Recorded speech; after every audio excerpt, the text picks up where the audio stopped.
Hi guys, and welcome back to my channel. The case that I'm going to be looking into today is a missing persons case. It is the case of James Thompson, who is also known as Jamie. He went missing in Dublin in 1994. This case was suggested by Chad, so thank you for that. I appreciate any suggestions you guys have, and of course if you have any more, please do let me know and I will look into them.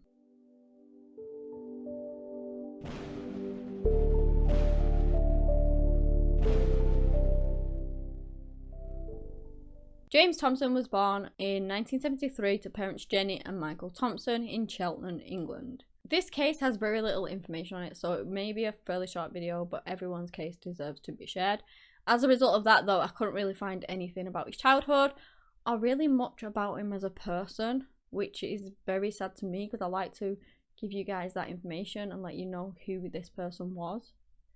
But yeah, his family and friends would often refer to him as Jamie.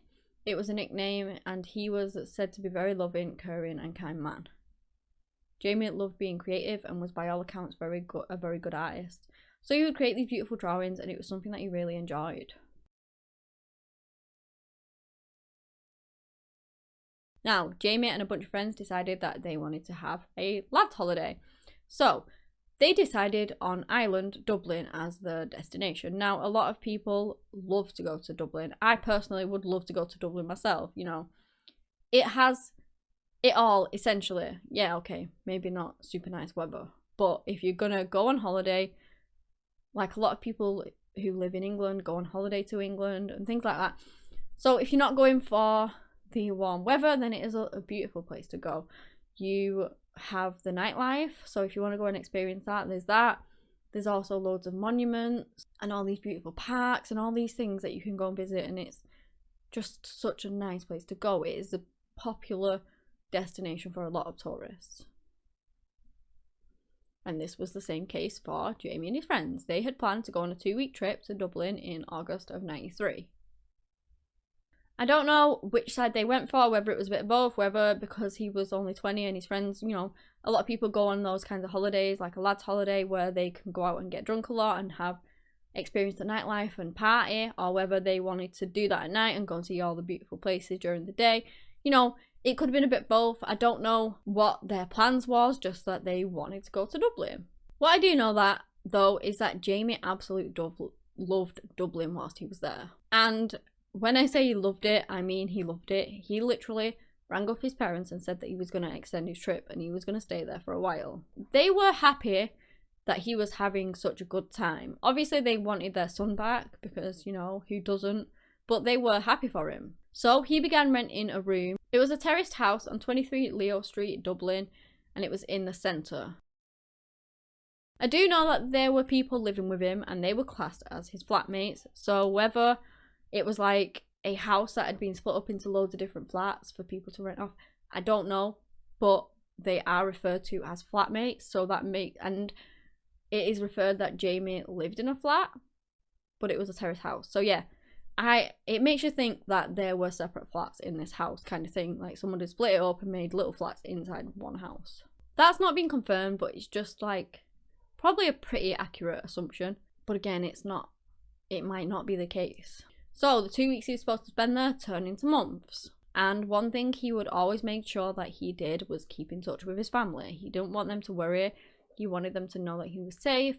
You know, he's in a different country and he just wanted to keep them updated. He told his parents that he was enjoying the nightlife, he was really enjoying meeting new people, and he just loved Dublin. And again, he would tell them all this and they would be really happy for him, and he would always keep in touch to let them know that he was okay. He had made plans and promised his parents that he would actually go back to England in March of '94. So March comes around and Jamie vanishes. All we really know about that day was Jamie left all of his things in his flat, like he was going to come back, like he had every intention to come back. He told his flatmates that he was going to go and say his goodbyes to a few people before he left for England the next day. Now there's a few variations there, well, a couple. Either what I just said happened, or I've also read that he said he was going for one last walk around the city before he was returning to England. So I don't know which is true. I don't know what was actually said because they are both out there and that's why I've put them both in. But the next day that he was due to return home, he didn't. And his father said that you know, his return home came and the calls stopped. So the contact with him just completely stopped, and that was it. He had simply vanished into the night and has never been heard from since. Friends went ahead and told Jamie's parents that he'd actually been acting very differently before he went missing. And they said that he was brainwashed and that he had said he wanted out of the rat race.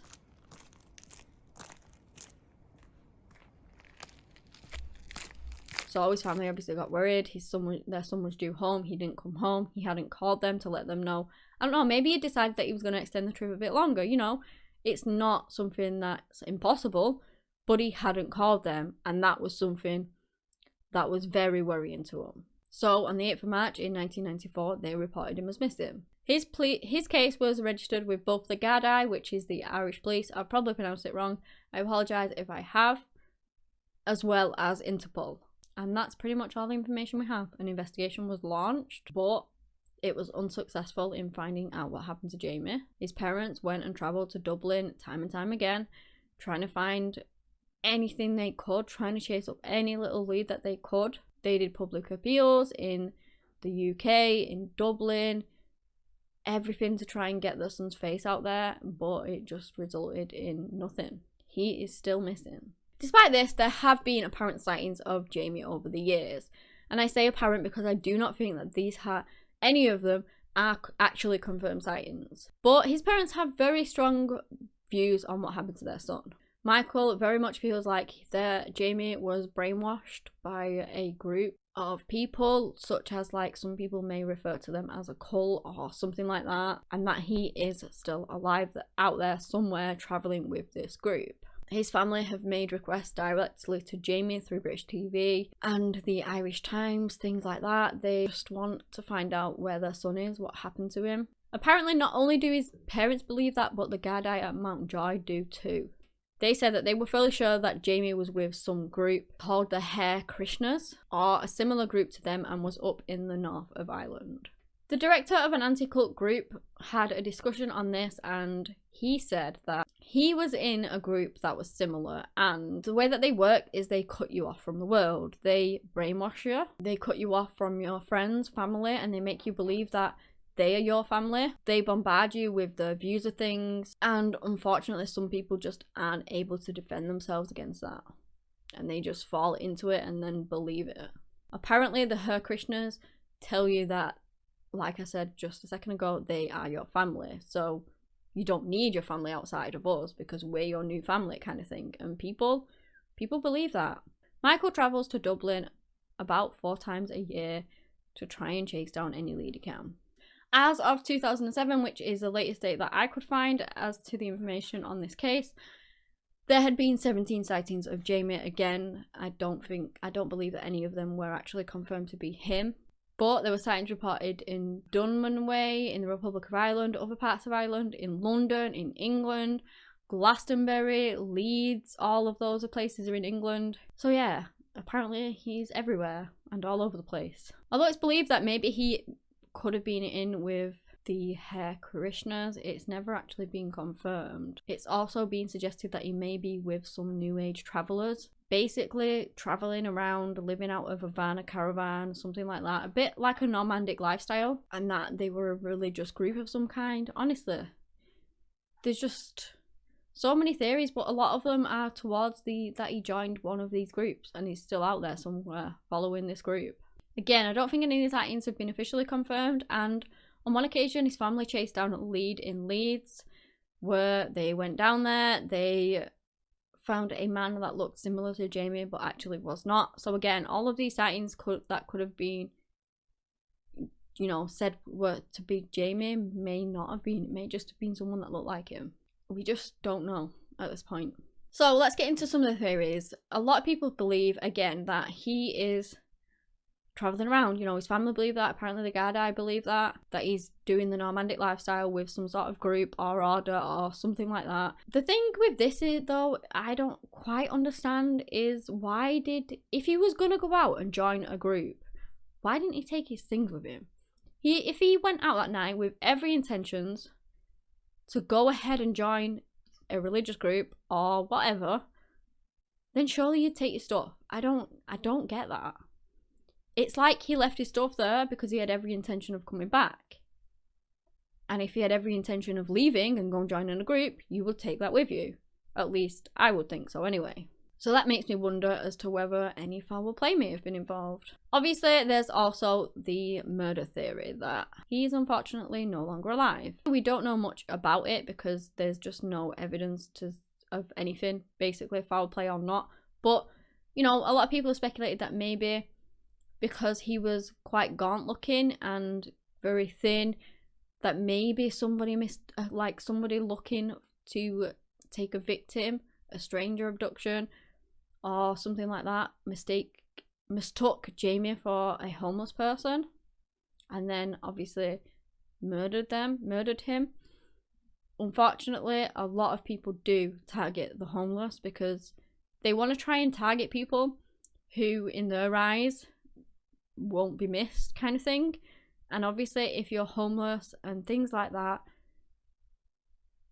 you're less likely to maybe have family or something like that, because our family try and help you out, or they may not know where you are or something like that.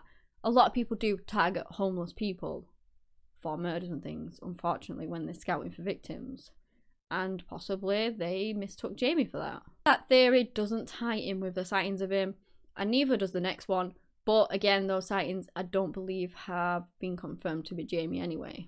Then there's the possibility that, from what I've read, a lot of people believe, and it is a theory, that he actually took his own life. As his friend said before he went missing, he was acting strange. He was saying that he wanted out of the rat race. Was that sort of some inkling as to what he was going to do, as to take his own life? Did the rat race mean life itself and he just wanted out? I mean, we just don't know. All of these theories are possible, or maybe it's none of these theories. Maybe something else happened to Jamie that night. We just don't know at this point. Everything is speculatory apart from the information we do know, and there's just nothing to prove anything. If Jamie is still alive, he's about 47 to 48 years old. He's 6 foot tall, slim and gaunt looking, with predominant ears and a long jaw.